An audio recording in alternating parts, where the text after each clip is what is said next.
Over the weekend, a heartbreaking story of a young Nigerian lady went viral. This lady has been asked to leave the UK by the Home Office immediately. Now, I'm sure some of you would have watched this video, but for those who haven't seen it or seen the news, I'm going to be sharing the details of all of this in today's video, why the Home Office did this, and what we as migrants can learn from this. So please stay with me while we go straight into it. My name is Tochi and welcome to my channel. Please like this video, give it a thumbs up as you're watching so YouTube can recommend it to more people. Kindly share it to everyone that needs to hear this. And to all my returning subscribers, you guys are amazing. You're welcome back to today's video. If you're yet to subscribe, please click on the subscribe button right now. Thank you. Now, this young lady from Nigeria moved to the UK 3 years ago on a study visa, and during the course of her study, she shared that she actually lost her dad, and in the course of, trying to raise money to pay her fees and, trauma, the pain, just as a way of escape, she had to work and work and work, and that meant her overworking the normal hours that was expected of her on her visa. So let me just play a few clips for you guys, just so that for those who haven't seen it, so you have an idea of what this is all about. It's so vulnerable, and it's so pain to talk to you guys.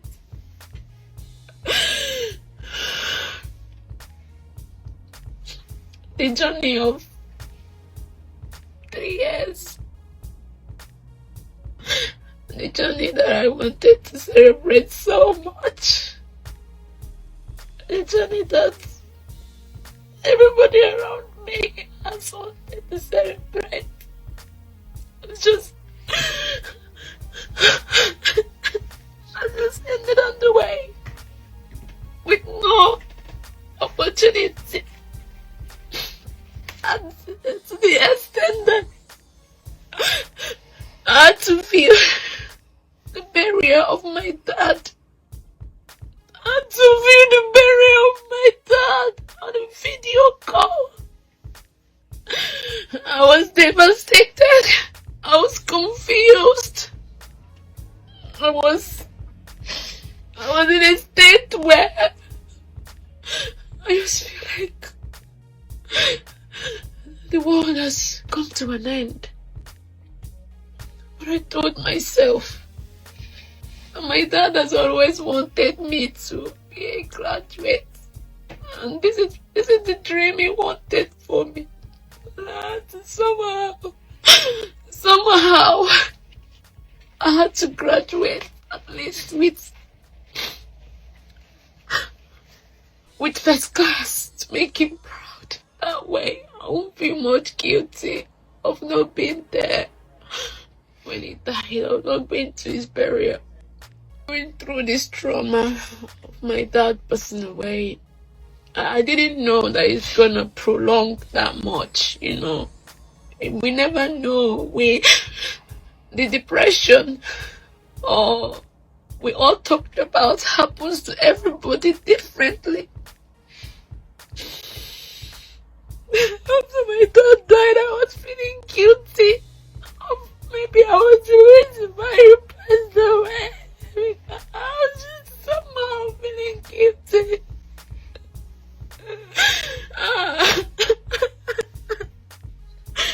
And I could only feel happy when I'm around people. And this country being a very busy country, it was only at work, because I had to work. Even if I'm passing through all this, I need to work. I still have to work to pay for my school fees. I have to work to make a living, even if I'm passing through all this. So I made a mistake. I overworked unknowingly. My employer messaged me last year, May, to say that the Home Office called them. And I gave them my reasons, and they submitted to the Home Office, and I thought everything was fine. I was I was scheduling my hours, I was doing it, I tried as much as possible to come out of the depression I was passing through, even if it was hard. Oh, my heart is aching, my heart is breaking into pieces.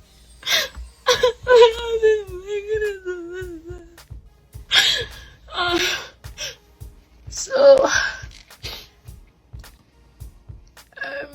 2025, the Home Office messaged me to say that I overworked my hours and I need to give my reasons.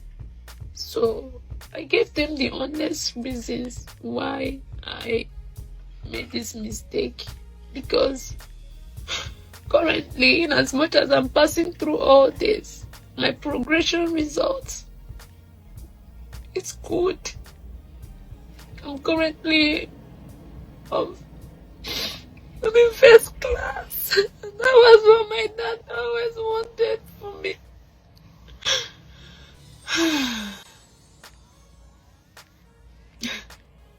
They didn't listen to me.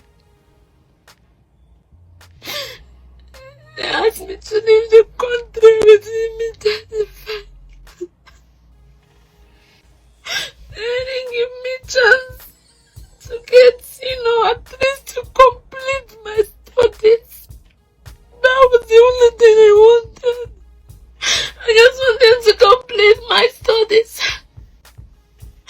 When the Home Office messaged me, I contacted the union. So guys, this lady has been in the UK on a study visa, and we all know the limitations of a study visa, especially when it comes to work, okay? She overworked. She went beyond the permitted limit for work on a study visa. And then last year, the Home Office contacted her employer, and the employer told her, right? And they also responded to give reasons why she was doing that. The Home Office also reached out to her and told her, see, what you're doing, gave her the evidence. The week in fact, there was even a week she worked up to 50 hours, and they gave her evidence. It's not like, oh, it's hearsay or anything. No, she posted a screenshot of the letter sent to her by the Home Office. Also asked her if she had anything to say, if she could defend herself, and she said that she honestly, she answered honestly, gave reasons why she did that and everything. But unfortunately, the Home Office sent her a letter and asked her to leave the UK immediately, like with immediate effect. This one is not you're going to leave in 60 days or in 30 days. No, they asked her to leave immediately. Now, this is so devastating. Like, this is so heartbreaking. Like she said, her aim, her desire is to graduate with first class, and she has been working hard. In fact, she says that she's already there, like just for her to complete her study, that she was sure she's going to graduate with a first class. But unfortunately, that was cut short because of the honest mistakes that she made by breaching the conditions of her visa. Yes, after watching it, you would want to blame her and say, oh, why did you do it? You know that you're not supposed to work more than 20 hours a week. But she also answered the question in the video.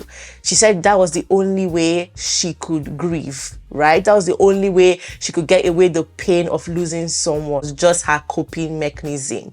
And she also mentioned that she was also trying to raise money to pay her school fees and everything. Even though we also understand that the Home Office doesn't expect you to rely on work to pay your school fees, because that was why you showed proof of funds, proof of maintenance and all of that, that you can maintain yourself while in the UK. Students show that, right? So you're expected to work for only 20 hours to support yourself and focus on your study, because that is what has brought you to the UK, because I saw where some people were saying, oh, they should increase the hours to 30, at least 40 for students, because the cost of living is high right now, and things are becoming more expensive, and students also need to cope and everything. I'm sure the government knows that, but they still want you to focus on the primary reason why you are in the UK, and that is your study. Rules are rules. 50 hours on a study visa, man, that's a lot.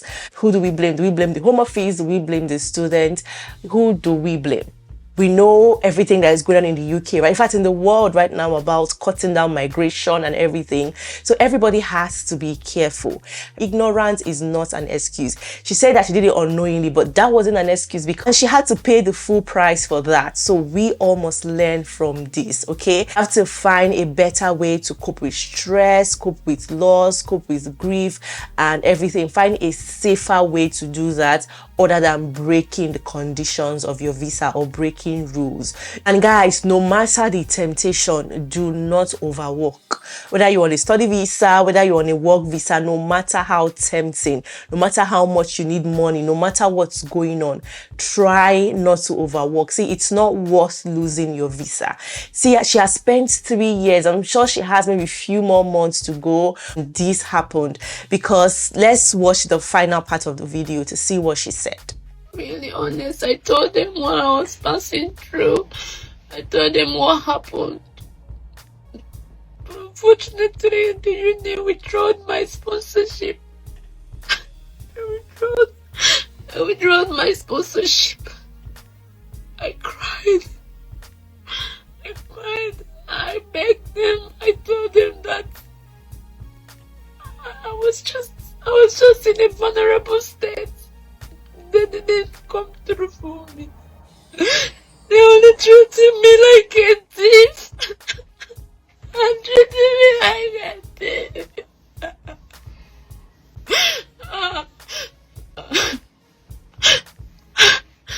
I've asked the union if they would allow me, even if I go back to my country, to allow me finish my course online at least.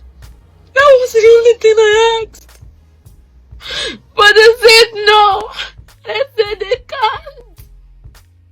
So I can't even get my degree. I can't. It's been 3 years. It's been 3 years.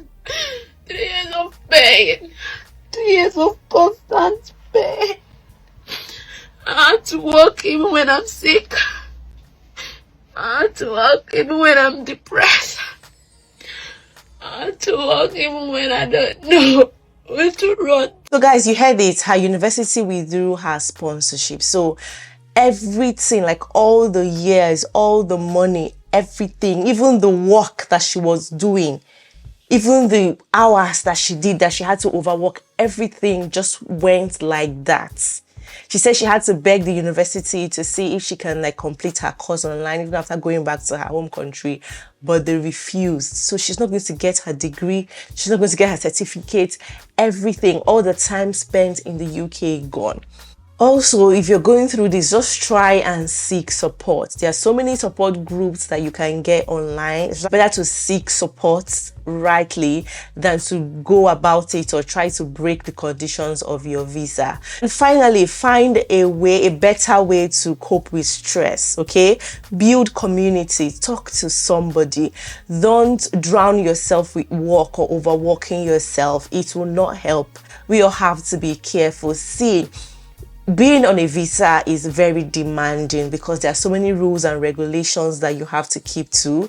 But it is what it is because Home Office doesn't bend the rules. So one mistake like this can cost you your visa, your future that you have been trying to build in the UK.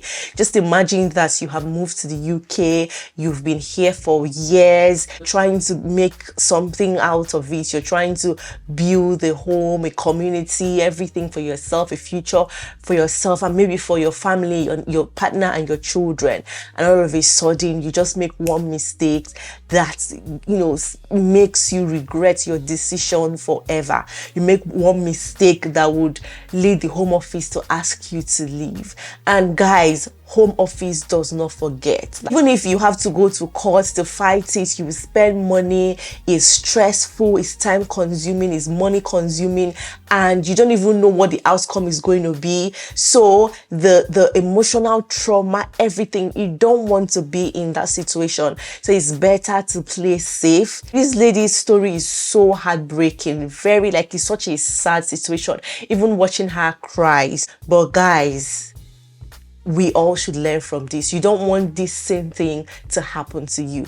She doesn't even have her degree. Like, all the years, all the money, everything, all gone just like that. So we have seen so far. In fact, there are so many stories and cases we have been hearing that goes further to buttress the fact that Home Office right now is not smiling. I think they are, taking this cutting down migration too serious, taking it too far. So yeah, it's always good to stay informed, and that is one of the reasons why I'm sharing the story, just so that we all know what's going on and know like the extent the Home Office can go to make sure that rules are kept, right? So if you're not sure about certain things, you should speak to an expert, because it's very, very important. I want to hear what you guys think about this in the comment section as well. Please share your thoughts.